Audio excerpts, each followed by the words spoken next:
willingness to pay for preserving a resource or investing in protecting an environmental resource. What is the willingness to pay on the part of society? And in these surveys, we've learned much over the course of the last 20 years. By the way, let me back up and give you a brief overview of this fundamental methodology about contingent valuations to isolate non-use values and option values. It turned out that approximately 50 years ago, a professor here at UC Berkeley specified this methodology following the reading that you had the last lecture where it referred to the letter that Hotelling sent to the director of national parks about how to value parks. Remember that brief letter? Well, a fellow here, Wantrup, his name was Professor Wantrup, designed a methodology, contingent valuation. It sat there for 25 years or so with no one paying any attention to it until the Environmental Protection Agency was formed by legislation in the early 1970s, and suddenly the general society within the United States became concerned about actively preserving environmental resources or natural resources. And then people came along and developed all sorts of methodologies to implement his basic concepts with regard to contingent valuations. And much of that work was done, the initial work in terms of forming the concepts and the basic methodology was done by professors here at UC Berkeley. All right. And to summarize, as I've already said, the respondents are asked a series of questions to elicit their willingness to pay for some program, generally to protect a natural resource. Okay? And it goes at non-use values, and I want to walk through a simple example that I've already mentioned, wolves in Yellowstone. And it may turn out, with regard to non-use values, just the thought of those wolves. I have no intention, for example, to go to Yellowstone Park. I have no intention to spend any time with wolves. I don't contribute to voluntary or nonprofit organizations that support the existence of wolves.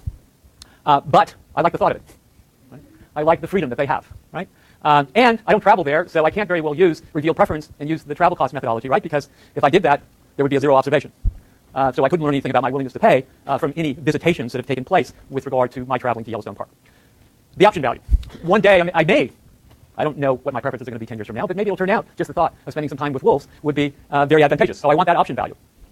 And remember that an option, legally represented, is the right, not an obligation. An example here about a theater ticket. If I buy one, that doesn't result in a contractual obligation for me to attend the theater on that particular day specified by the ticket. It just simply gives me the option. Right? Okay.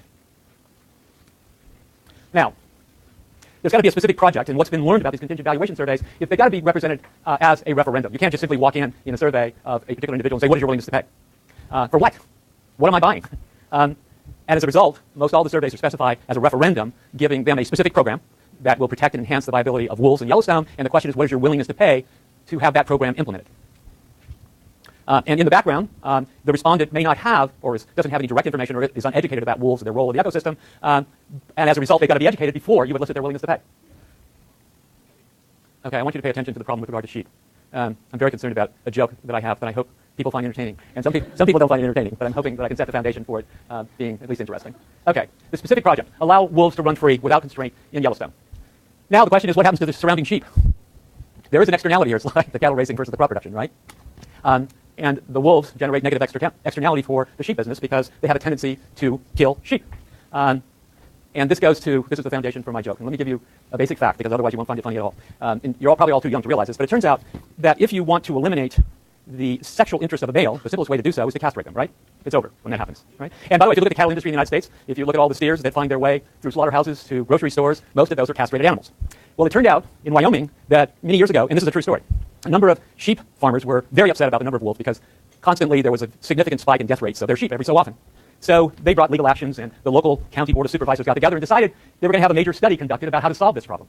So they brought in this famous demographer statistician from as far away as UCLA to do a complete study of the demographics of wolves versus sheep. And she completed this study, and she made a formal presentation to the town hall meeting, and she explained that given the demographics, it's just a matter of time, given the breeding preferences of wolves, there are going to be many more wolves than sheep. And not only that, the wolves are going to kill the sheep. And she said, but I've got a prescription. I have a solution for this problem. And the solution for this problem is we have to recover a significant portion of the male offspring of wolves and castrate them. And then she showed what the counterfactual would be. The fact that now the population of wolves would decline rapidly and sheep would increase. And finally, an old sheep herder in the back of the room raised his hand. He says, excuse me, you don't understand. They're killing our sheep. Okay, moving right on. Okay, so you have to have a specific program. There's got to be some burden associated with eliciting this willingness to pay. What is going to be the surcharge that's going to be imposed on some market transactions? For example, you could have a surcharge on sales taxes for meat. You could have an income tax surcharge. Regardless, it's got to be specified in the survey because you want the respondents to realize that when they specify their willingness to pay, it's going to cost them something. And that's the nature of a referendum, right? So it could be any way of collecting the necessary funding for the resources that would be required to implement the program. Now, ask yourself, if you were the respondent, and it specified that, say, every pound of meat you purchased, you're going to have to pay an extra 10 cents, for example, or 20 cents, or whatever it happens to be, to contribute to financing this particular program. And that is the cost to you. What's the benefit to you? The benefit to you is what value you place on the improved environment, which in this case would be the improved freedom and preservation of wolves in Yellowstone Park.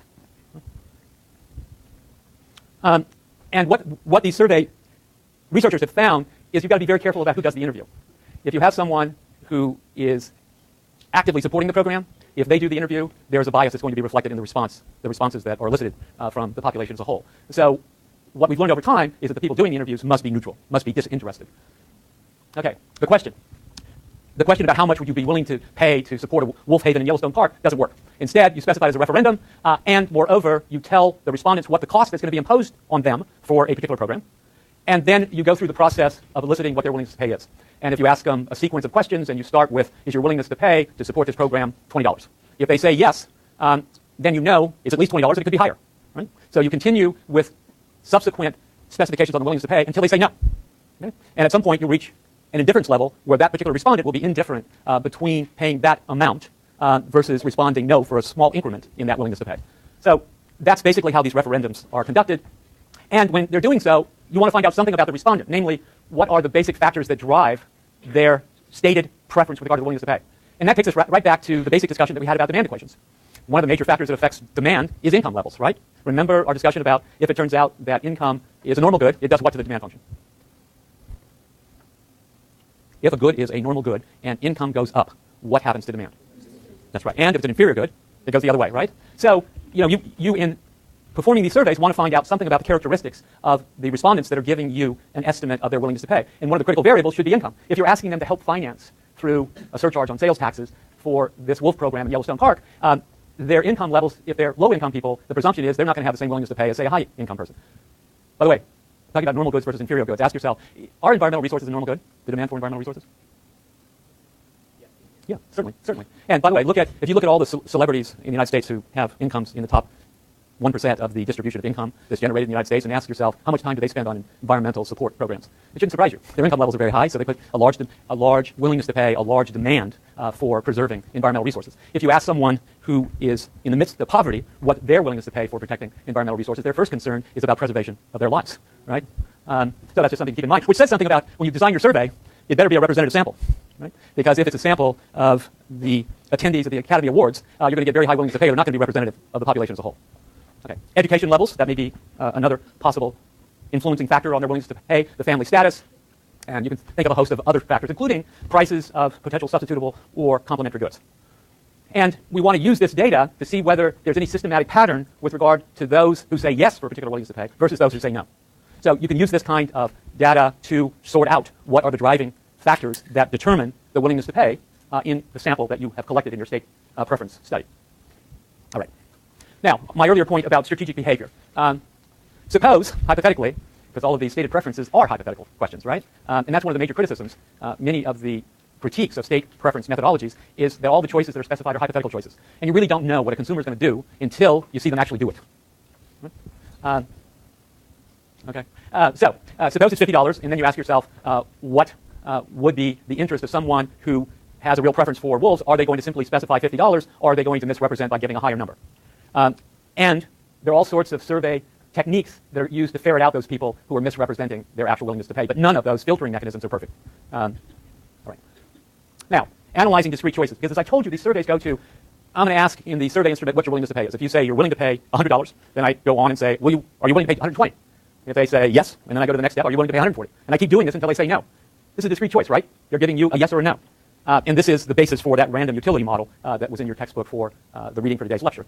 But here, all I'm recognizing is that the actual methodology results in discrete choices on or off, yes or no. And this has been used in the formulation of random utility models.